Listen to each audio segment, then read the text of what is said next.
So whilst we're having a great time now that oil prices are on the ascendancy, we also must be cautious that it can easily turn around. Are we safe though, pegging it at $45 per barrel? Well, that's an interesting point. I think government has been ultra conservative in putting the benchmark at 45, but I actually don't have a problem with that. I think it is always useful to be prudent. Government is recognizing the fact that oil prices are volatile.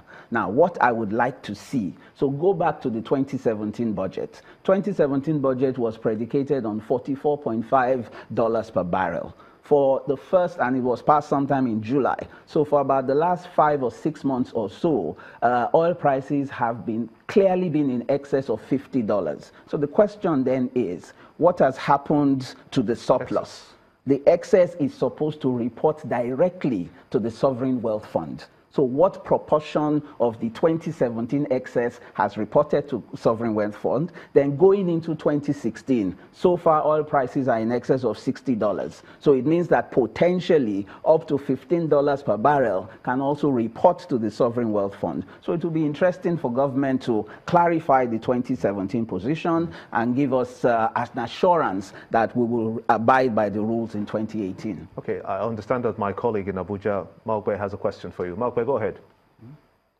But it's interesting you talk about the Sovereign Wealth Fund, considering that just yesterday the Senate had the conversation on whether or not to scrap the excess crude account, and part of what they agreed was that the excess crude account should be scrapped, even though they decided not to investigate just how the money in the excess crude account has been spent from 2004 till date. But looking at this budget, looking at the fundamentals, would you say that they have been conservative enough, or would you say that it's too optimistic? Well, if you are talking about the benchmark, I believe that the benchmark for last year of 44.5 was conservative. I certainly believe that the current benchmark of 45 is on the conservative side. Again, because of the volatility around oil prices, I would still suggest and strongly recommend that the $45 benchmark is kept. I suspect that the National Assembly, going by their historical antecedents, will want to push the benchmark up a little bit. My sense is that let us keep it at 45. We have nothing to lose as long as there is a commitment to abide by the provisions of the legislation that created the Sovereign Wealth Fund. Because remember, the Sovereign Wealth Fund is an act of statute. So it's not something that government can pick and choose whether they want to comply. It is actually a law of the land. So anything in excess of that budget benchmark should automatically report to the Sovereign Wealth Fund, and the fund is divided into 3 component parts that can invest in things that can directly impact Nigeria as well as the Nigerian economy. So that will be my submission.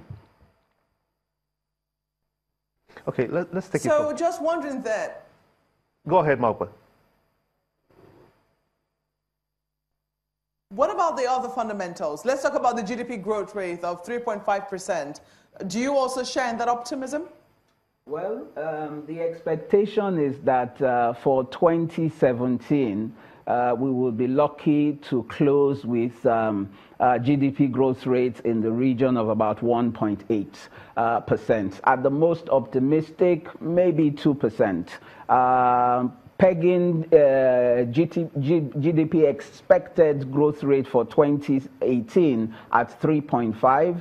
My view, slightly optimistic. Remember that 2018 is the run-up to a general election. So my sense is that government may be somewhat distracted on the one hand. The revenue challenges that we're facing, particularly in the non-oil sector, my sense is that that will persist. Fortunately for us, it will be more than compensated by the significant uptick in oil prices. which I suspect, given what is happening in the Middle East, I suspect that we may continue to enjoy relatively high prices for the best part of 2018. If it is going to normalize or if it is going to scale down, it probably may scale down to about $55 at the minimum. That will be my own view on oil prices of next year. Now, if those fundamentals, if those things I have just outlined play out the way I have